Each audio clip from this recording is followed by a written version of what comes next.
దేవుడు అనేవాడు ఉన్నాడా? దేవుడు అనేవాడు ఉంటే ఎక్కడున్నాడు? దేవుడు అనేవాడు ఉంటే ఎవరికి ఎందుకు? ఆల్బర్ట్ ఐన్స్టీన్ వీళ్ళందరూ ఎలా వచ్చారంటున్నా ఇవన్నీ తప్పని గనక మీరు నిరూపిస్తే దేవుడు అనేవాడు ఉన్నాడా? దేవుడు అనేవాడు ఉంటే ఎక్కడున్నాడు? దేవుడు అనేవాడు ఉంటే ఎవరికి ఎందుకు కనిపించట్లేదు? దేవుడు అనేవాడు ఉంటే ఈ మోసాలు ఎందుకు జరుగుతాయి? దేవుడు అనేవాడు ఉంటే ఈ దొంగతనాలు ఎందుకు జరుగుతాయి? దేవుడు అనేవాడు ఉంటే ఈ వ్యభిచారాలు, ఈ నరహత్యలు ఎందుకు జరుగుతున్నాయి? దేవుడు అనేవాడు ఉంటే ఈ చంటి బిడ్డలు రోడ్డుపైన ఎందుకు పడుతున్నారు? దేవుడు అనేవాడు ఉంటే ఈ కార్యాలన్నిటినీ జరిగిస్తుండగా ఆయన చూస్తూ ఎందుకున్నాడు? అంతేకాకుండా ఈ మానభంగాలు, ఈ అమాయకమైనటువంటి బిడ్డలపైన మానభంగాలు ఎందుకు జరుగుతున్నాయి? దేవుడు అనేవాడు ఉంటే ఎక్కడున్నాడు? ఇవన్నీ చూస్తూ ఏం చేస్తున్నాడు? ఆయన సృష్టించినప్పుడు, ఆయన పిల్లలకు అన్యాయం జరుగుతున్నప్పుడు అలా కూర్చొని నిదానంగా చూస్తున్నాడా? సో ఈ విషయాలన్నీ కూడా మాట్లాడుకోవడానికి మీకు ఈ వీడియోకి నేను స్వాగతం పలుకుతున్నాను. వెల్కమ్.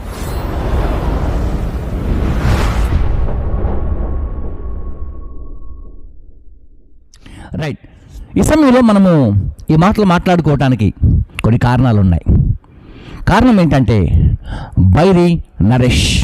సో అసలు ఎవరి బైరి నరేష్ అనే విషయాన్ని మనము ఒకసారి చూద్దాం. కత్తి పద్మరావు గారు మీకు తెలుసా?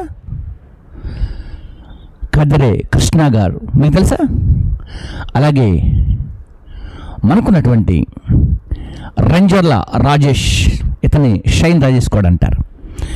ఇలాంటి గ్రూప్లో, అంటే ఇలాంటి తరుణంలో, ఇలాంటి గ్రూపులో వచ్చినటువంటి వ్యక్తే ఈ బైరి నరేష్. ఈ బైరి నరేష్ కొంతమంది, అంటే ఈ బైరి నరేష్ గారు మరి కదిరి కృష్ణ గారి యొక్క మాటల ద్వారా, ఆయన సందేశాల ద్వారా ఇంప్రెస్ అయ్యి అలాగ వెళ్తున్నటువంటి దారిలో ఈ వ్యక్తి దేవుడు లేడు అని ప్రకటిస్తున్నటువంటి వ్యక్తి. సో ఇలాంటి మాటలు మాట్లాడటానికి కొన్ని జరుగుతూ ఉంటాయి. మరి వీరెవరని మీరు అంటున్నారా? ఒకసారి మీ అందరి కొరకు ఈ ముగ్గురు విషయాలు. ఏ సమాజంలో ఉన్నాడు ఆయన? ఇట్లాంటి వాళ్ళ వల్లనే సమాజం భ్రష్టు పడుతుంది. ఇప్పుడు ఈ వీడియో చూస్తున్న వాళ్ళు కొంతమంది అనుకోవచ్చు, అంబేద్కర్ శత జయంతికి పిలిచింది, ఆ ఉత్తరం వస్తే మమ్మ పేడతో అంటుకుంది, అయ్యా నీకేదో వచ్చిందిరా. అందులో లండన్ గవర్నమెంట్ నాకు ఫ్లైట్ టికెట్ పంపింది. యేసుక్రీస్తు అంటే నాకు ఇష్టమే, కానీ ఇంటర్నల్ దోపిడీ కాదంటే ఆయన కూడా క్షమాపణ చెప్పిండు, అది వేరే విషయం. కానీ దాంట్లో ఆయన చూశారు కదా. సో వీరు యాక్చువల్గా పిహెచ్డి స్కాలర్స్. అంతేకాకుండా కులరహిత సమాజాన్ని, అలాగే కుల ప్రకారంగా మనుషులకు జరుగుతున్నటువంటి అన్యాయాన్ని ఎదిరించడానికి, అంతేకాకుండా దిగజారిపోయినటువంటి ప్రజలను, చదువు లేనటువంటి వారిని, అట్టడుగున పడిపోయినటువంటి వారు, అలాంటి వాదుల్ని, అలాంటి వ్యక్తుల్ని ఒక మంచి సమాజంగా నిర్మిద్దామన్న ఉద్దేశంతో ఒక మంచి ఆలోచన కలిగి వచ్చినటువంటి వారే ఈ కత్తి పద్మరావు గారు, కదిరి కృష్ణ గారు, అలాగే షైన్ రాజేష్ రంజర్ల. సో ఇలాంటి వాళ్ళందరూ కూడా వచ్చారు. అందులో నుండే మన బైరి నరేష్ గారు కూడా వచ్చారు. ఇప్పుడు ఈ బైరి నరేష్ గారు దేవుడు లేడు అని చెప్పడానికి ఒక సందర్భాన్ని నేను విన్నాను. వారి కుటుంబంలో జరిగినటువంటి అన్యాయం, వారి కుటుంబంలో జరిగినటువంటి ఒక పరిణామం, వారి కుటుంబంలో జరిగినటువంటి ఒక యథార్థ గాథ. సో దాన్ని బట్టి ఈ వ్యక్తి దేవుడు లేడు అని చెబుతున్నాడని నేను నా ఒపీనియన్గా నేను అనుకుంటున్నాను. బట్ ఒకవేళ ఆ వేలోనే బ్రదర్ వచ్చి ఉంటే, సో ప్రైజ్ గాడ్. ఒకవేళ రైట్, చూద్దాం. వారికి ఒక సహోదరుడు ఉన్నాడు. తనకి అనారోగ్యం వచ్చినప్పుడు, తను బ్రతకటానికి చాలా కష్టంగా ఉన్నప్పుడు హన్మకొండ హాస్పిటల్లో, అలాగే ఇక హాస్పిటల్ విషయాలన్నీ కూడా అయిన తర్వాత క్రైస్తవ పాస్టర్స్ చర్చెస్ దగ్గరికి, మసీదుల దగ్గరికి, అలాగే హైందవ సమాజంలో ఉన్నటువంటి గుళ్ళ దగ్గరికి, అంటే ఇలా విజిట్ చేసిన తర్వాత, ఇవన్నీ కూడా అయిపోయిన తర్వాత, హాస్పిటల్కి కూడా వెళ్ళిన తర్వాత, అది కూడా అయిపోయిన తర్వాత తను మరి నిద్రించడం జరిగింది, లేక కన్ను మూయటం జరిగింది. జరిగిన తర్వాత దేవుడు అనేవాడు ఉంటే, పోనీ క్రైస్తవులు ఉన్నాడా, ముస్లిమ్స్లో ఉన్నాడా, హైందవ్యంలో ఉన్నాడా, ఎక్కడన్నా ఉంటే నా సహోదరుని బ్రతికించేవాడు కదా. కాబట్టి డాక్టర్స్ కూడా బ్రతికించలేకపోయారు. కాబట్టి ఇదంతా ట్రాష్, దేవుడు లేడు అనే ఒక నినాదంతో మరి వారు బయటకు వచ్చారని నేను నా సొంత ఒపీనియన్తో నేను చెబుతున్నాను. తను చెప్పినటువంటి సాక్ష్యాన్ని బట్టి, నేను విన్నటువంటి ఆ విషయాన్ని బట్టి చెప్పగలుగుతున్నాను. కాబట్టే అతడు దేవుడు లేడని చెప్పగలుగుతున్నాడు. కానీ ఇలాంటి విషయాలు, ఇలాంటి సంఘటనలు మన భారతదేశంలోనే కాదు, అనేక దేశాల్లో చాలామందికి ఇలాంటి సంఘటనలు జరిగాయి. ఎస్పెషల్లీగా మా కుటుంబంలో కూడా జరుగుద్ది. కానీ సృష్టించిన సృష్టికర్త లేడు అనటానికి వీలు లేదు. ఫర్ ఎగ్జాంపుల్గా నేను ఒక 100 సంవత్సరాల క్రితం ఒక మనిషిని నేను చూడలేదు అంటే అతడు లేడని కాదు. ఒక 200 సంవత్సరాల క్రితం ఒక వ్యక్తిని నేను చూడలేదు, మా తాతో మా ముత్తాతో ఎవరో ఒక వ్యక్తి ఉన్నాడు, నేను చూడలేదు అతన్ని. కానీ ఉన్నాడు అంటే, నేను చూడలేదు అంటే అతడు లేడని కాదు. కాబట్టి నేను ఈ రోజున దేవుడు ఉన్నాడు అని తెలియచేయటానికి నేను క్రైస్తవ సావుకుని కనుక, క్రైస్తవ బోధకుడిని కనుక, క్రైస్తవ టీచర్స్ని కనుక నేను ఒక క్లుప్తమైనటువంటి విషయాన్ని ప్రజలందరికీ షేర్ చేయాలని కోరుకుంటున్నాను. అంతేకాకుండా ఈ వీడియో కొంచెం లెంత్గా ఉంటుంది, బట్ వాల్యూమ్ వేసే అవకాశం కూడా ఉంది. కనుక మీరందరూ శ్రద్ధగా నేర్చుకోవటానికి ప్రయత్నం చేయండి. ఇది ఎవరిని విమర్శించడానికి కాదు, ఎవరి మీద నిందలు వేయటానికి అసలు కాదు. కాబట్టి ఫ్రెండ్స్, మీరందరూ ఆలోచన చేయాలి, తెలుసుకోవటానికి మాత్రమే. ఎందుకు అలాంటి వాళ్ళు తయారవుతారు? చాలామంది ఏం చేస్తారు, ఒక టెర్రరిస్ట్ ఎందుకు తయారవుతాడు అని అంటే వాని వెనుక, అతని వెనుక ఒక సాక్ష్యం ఉంటుంది. ఒక వ్యక్తి దొంగగా మారాడంటే ఆ వ్యక్తి వెనుక కొంత సాక్ష్యం ఉంటుంది. మోసగాడిగా మారాడంటే ఆ వ్యక్తి వెనుక కొంత సాక్ష్యం ఉంటుంది. అంటే కొంతమంది ఇలా మారటానికి గల కారణాలు కూడా ఉంటాయి. కొంతమంది మెంటల్గా, ఫిజికల్గా కూడా ప్రాబ్లం అయిపోయి హాస్పిటల్లో పడుతూ ఉంటారు. కొంతమంది డాక్టర్సే ట్రీట్మెంట్ చేయించుకుంటూ ఉంటారు. ప్రాబ్లం ఏంటో కొంతమందికి అలా జరుగుతూ ఉంటుంది. సో జరిగినంత మాత్రాన ఇలా దేవుడు లేడు అని చెప్పకుండా ఉండటానికే నేను ఇంకా దేవుని పైన ఆధారపడండి అని చెప్పడానికి ఈ వీడియో చేస్తున్నాను. కాబట్టి మీ అందరికీ ఇది ఒక స్పెషల్ వీడియోగా ఉండబోతుంది. చాలా విషయాలు నేను చాలా విషయాలు నేర్పించాలని ఆశపడుతున్నాను. బట్ నేర్చుకునే వాళ్ళు ఉంటే ఎవరు కూడా నేర్చుకోవడానికి ప్రయత్నం చేయండి. కానీ కామెంట్ చేయడం కానీ, బ్యాడ్ కామెంట్ చేయడం కానీ, నాది గొప్ప, నీది గొప్ప, పక్కనోడిది గొప్ప, అవతలది గొప్ప అనడానికి వీలు లేదు. ఇక్కడ జరిగినటువంటి సృష్టి క్రమం, జరిగినటువంటి పరిణామ విషయంలో జరిగినటువంటి సిద్ధాంతాల గురించి కూడా నేను మాట్లాడబోతున్నాను. అందులో ప్రాముఖ్యంగా మరి ఇక్కడ మనకున్నటువంటి ఛానల్ అక్కడ ఉన్నటువంటి లేడీ యాంకర్ మాట్లాడుతున్నారు, మంజుష గారు అలాగే బైర్ నరేష్ గారి మధ్యలో జరుగుతున్నటువంటి సంఘటన అసలు ఏం జరిగిందో చూద్దాం. మీరు అనుకున్నట్టుగా ఈ భూమి, ఈ ప్రకృతి, ఈ సృష్టి ఎలా వచ్చిందో చెప్పండి. మీరు చెప్పింది అర్థవంతంగా ఉంటే నేను నమ్ముతాను. నేనైతే భూమి పరిణామ క్రమంలో వచ్చిందని బిగ్ బ్యాంగ్ సిద్ధాంతాన్ని నమ్ముతున్నాను.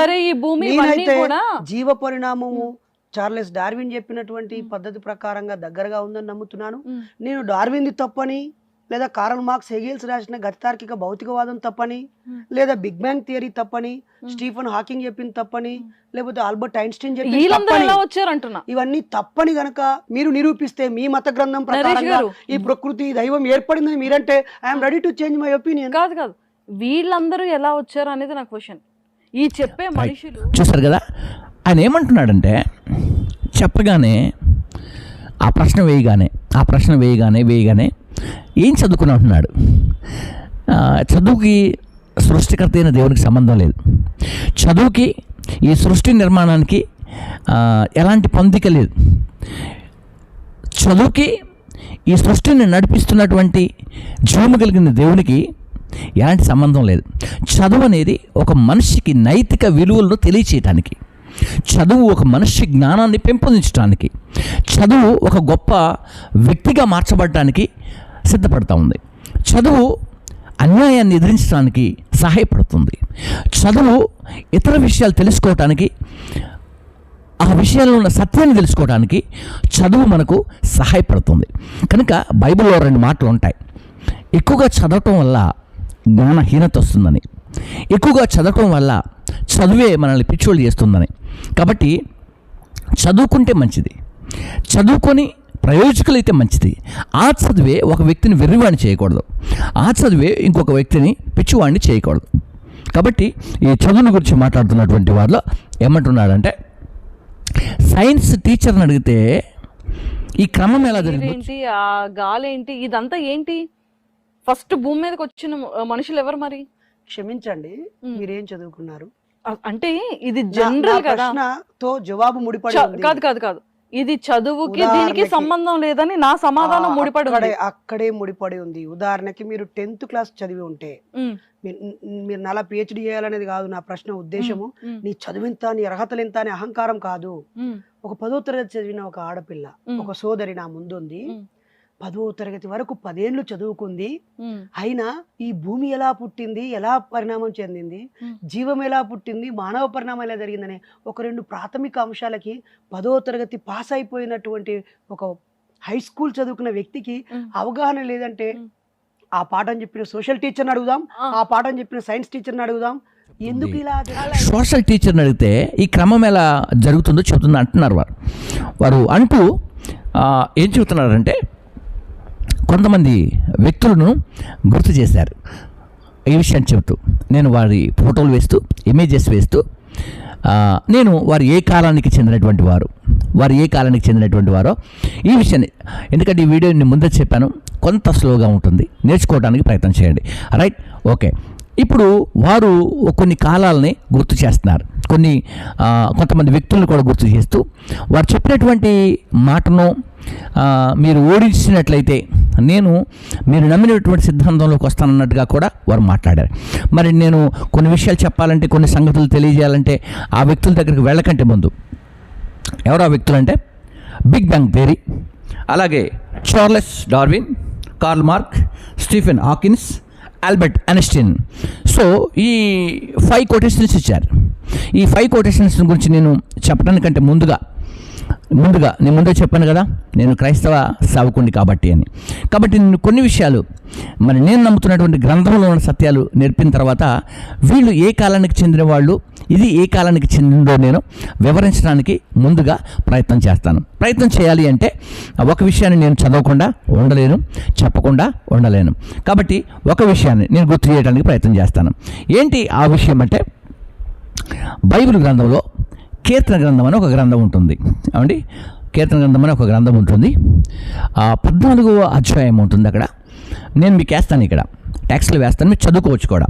అక్కడ ప్రజలందరూ కూడా దేవుని చేత అన్ని వస్తువులు పొందుకొని, దేవుని చేత బ్రతికించబడి, దేవుని చేత జీవిస్తూ, దేవుడు వారికి మంచి ఆరోగ్యాన్ని ఇచ్చి కాపాడుతున్నటువంటి తరుణంలో సమస్యలు వచ్చినప్పుడు దేవుడు లేడు అని ఆ కాలంలో ఉన్న ప్రజలు మాట్లాడుతున్నటువంటి వారు కొంతమంది ఉన్నారు. సో ఈ కాలంలో ఎలా ఉన్నారో ఆ కాలంలో కూడా ఉన్నారు. మనుషులకు కష్టం వచ్చినప్పుడు సహాయం దేవుడు చేయకపోతే దేవుడు లేడని చెప్పేవారు ఉన్నారు. మనిషికి కష్టం వచ్చినప్పుడు దేవుడు సహాయం చేస్తే నాకు దేవుడు సహాయం చేశాడని కృతజ్ఞత కలిగి బ్రతికేవారు ఉన్నారు. సో ఈ 2 రకాల ప్రజల మధ్యలో మనం ఉన్నాం. కాబట్టి మనమైతే ఆయనకు కృతజ్ఞత కలిగిన వారమై బ్రతకాలని నేను కోరుకుంటున్నాను. అందుకే ఇక్కడ అలాంటి ప్రజలు ఒకళ్ళు ఉన్నారు, వాళ్ళ గురించి మాట్లాడుకుందాం. ఎవరు వాళ్ళు అంటే, దేవుడు లేడని బుద్ధిహీనుడు తమ హృదయములో అనుకుందురు, వారు చెడిపోయినటువంటి వారు అసహ్య కార్యములు చేయుదురు, మేలు చేయవాడు ఒకడు కూడా లేడు.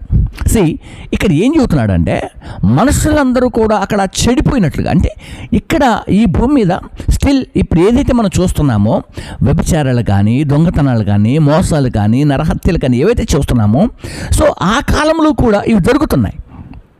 ఆ కాలంలో కూడా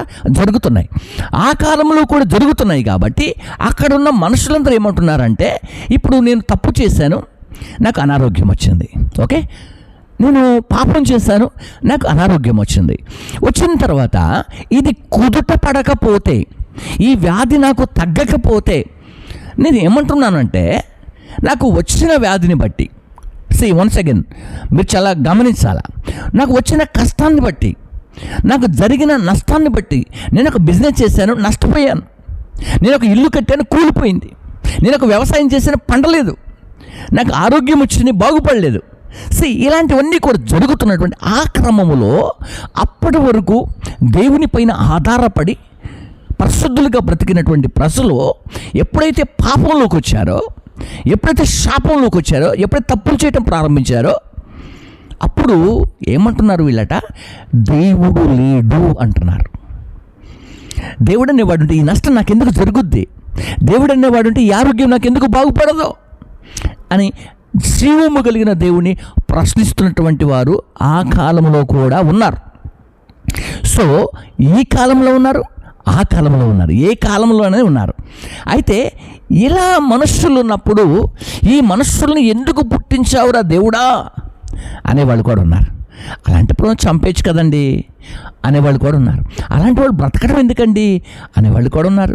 సో ఇలాగే దేవుడు అనుకొని మొదటి మానవుడిగా ఉన్నటువంటి ఆదాము యొక్క వంశావళిలో వస్తున్నటువంటి ఈ పాపము, ఈ శాపము, ఈ రోత అంతా కూడా ఇప్పుడు ఎలా ఉందో అప్పుడు కూడా అలా ఉన్నారండి. అలాంటి ప్రజలు ఉంటే దేవుడు ఒక దినాన వాళ్ళందరినీ చంపడానికి ఒక కుటుంబాన్ని ప్రత్యేకపరిచి పక్కకు తీసుకున్నాడు. ఆ కుటుంబము నోవహు కుటుంబం అని బైబిల్ గ్రంథం తెలియజేస్తా ఉంది. ఎందుకు చెప్పాను తెలిసే మాట? నేను క్రైస్తవుని కాబట్టి క్రైస్తవ పరంగా చెబుతాను అన్నాను. సో నాకు ఎలాంటి రిలీజియన్ గురించి కానీ ఏ మతం గురించి కానీ మాట్లాడను. నేను సత్యవేదమును గురించి మాట్లాడతాను. సో ఆ కుటుంబాన్ని పక్కకు పెట్టేసి ఆ కుటుంబానికి ఒక ఓడను, షిప్ను కట్టుకోమని చెప్పేసి ఆ ఓడలో ఆ కుటుంబాన్ని తీసుకొని జంతువులు రెండుగా, పక్షుల్లో రెండుగా వాటన్నిటిని కూడా ఆ ఓడలోకి తీసుకొని 3 అంతస్తులుగా కట్టి అందులో వారందరినీ కూడా తీసుకొని మిగతా భూమి మీద ఉన్నటువంటి వారు ఉన్నారు చూసారా, ఆ కాలంలో పురుషులే పెళ్ళిళ్ళు చేసుకుంటున్నారు. ఏమండి, స్త్రీలే పెళ్ళిళ్ళు చేసుకుంటున్నారు. అర్థమవుతుందా? ఆ భూమి మీద పాపము విస్తరించిందట. పాపము విస్తరించి ప్రజలందరూ కూడా చెడిపోయారట. ఓకే, చెడిపోయినటువంటి ఆ కాలం, చెడిపోయినటువంటి ఆ సంవత్సరాల్లో మనుషులందరినీ కూడా సృష్టించిన దేవుడే ఒక కుటుంబం, అప్పటికొక కుటుంబం మాత్రమే మంచిగా కనిపించిందట దేవునికి. కాబట్టి ఆ కుటుంబాన్ని బ్రతికించి ఈ మిగతా వారందరూ కూడా చనిపోయారు.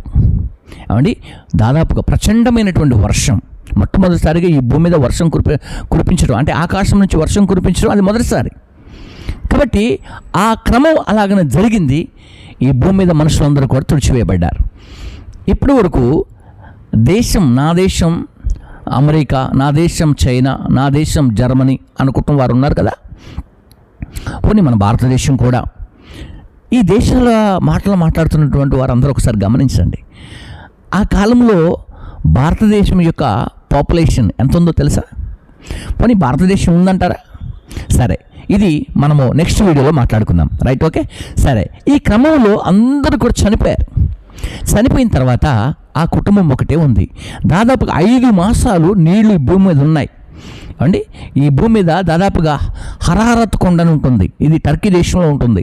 ఇప్పుడు మీరు కూడా పరిశోధనకు వెళ్తే కనిపిస్తూ ఉంటుంది. టర్కీ దేశం, టర్కీ ప్రాంతంలో హరారత్ కొండ ఉంటుంది. ఈ హరారత్ కొండ దగ్గర ఈ నోవహు చేసినటువంటి ఓడ ఆగింది అక్కడ. అర్థమవుతుందా? ఇది నీళ్ల పైకి లేచి దాదాపుగా చాలా ఎత్తుకు లేచి మనుషులందరూ కూడా చనిపోయారు. ఈ ప్రపంచంలో ఎవరు మిగలేదండి. ఇంకా అర్థమవుతుందా? ఈ ప్రపంచంలో ఎవరో మిగలేదు. ఈ దేశం ఆ దేశం అంటానికి అసలు వీలు లేదండి. ఉన్నటువంటి మనుషులందరూ చనిపోయారు. మంచిగా ఉన్నటువంటి వారు, కొంత మంచిగా ఉన్నటువంటి వారు అంటే ఒక కుటుంబం మాత్రమే. ఆ కుటుంబంలో కొడుకులు, కోడళ్ళు మాత్రమే. సో వారు మిగిలారు. ఆ కుటుంబం తర్వాత బయటకు వచ్చారు. ఇప్పుడు ఆ కుటుంబం తర్వాత కూడా బయటకు వచ్చిన తర్వాత దేవుడు ఏమనుకున్నాడట?